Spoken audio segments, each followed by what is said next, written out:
আয়াত ১৯। وما كان الناس إلا أمة واحدة فاختلفوا ولولا كلمة سبقت من ربك لقضي بينهم فيما فيه يختلفون। অনুবাদ: আর মানুষ ছিল একই উম্মত, পরে তারা মতভেদ সৃষ্টি করে। আর আপনার রবের পূর্ব ঘোষণা না থাকলে তারা যে বিষয়ে মতভেদ ঘটায় তার মীমাংসা তো হয়েই যেত। তাফসীর: ১ নং ফুটনোটের বিবরণ।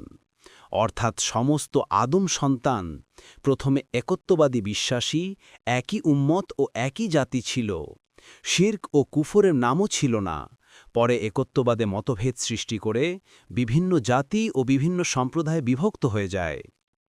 একই উম্মত এবং সবার মুসলিম থাকার সময়কাল কতদিন এবং কবে ছিল তা বিভিন্ন বর্ণনা দ্বারা জানা যায়। নূহ আলাইহিস সালামের যুগ পর্যন্ত এমনি অবস্থা ছিল।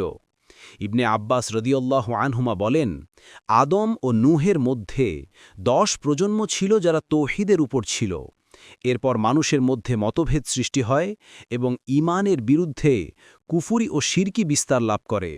তখন আল্লাহ তাআলা তার নবী রাসূলদেরকে ভীতি প্রদর্শনকারী ও সুসংবাদ দানকারী হিসেবে কিতাবসহ প্রেরণ করেন, যাতে কেহ ধ্বংস হলে যেন স্পষ্ট প্রমাণ পাওয়ার পর ধ্বংস হয়, এবং যে জীবিত থাকবে সে যেন স্পষ্ট প্রমাণ পাওয়ার পর জীবিত থাকে। সূরা আল আনফাল ৪২। ইবনে কাসির ২ নং ফুটনোটের বিবরণ।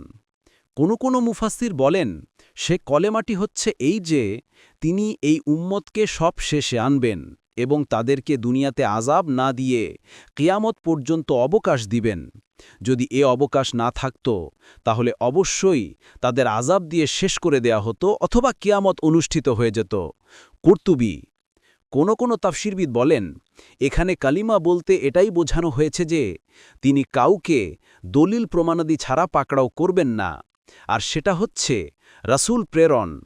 যেমন অন্য আয়াতে বলেছেন, আর আমরা রাসূল না পাঠানো পর্যন্ত শাস্তি প্রদানকারী নই। সূরা আল ইসরা ১৫। কারো মতে এখানে কালিমা বলতে রাসূলুল্লাহ সাল্লাল্লাহু আলাইহি ওয়াসাল্লামের একটি হাদিসে বর্ণিত কলেমাকে বোঝানো হয়েছে, যেখানে এসেছে, আমার রহমত আমার ক্রোধের উপর প্রাধান্য লাভ করবে। বুখারী ৭৫৫৩, মুসলিম ২৭৫১।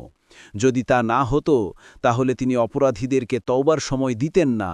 কুরতুবী: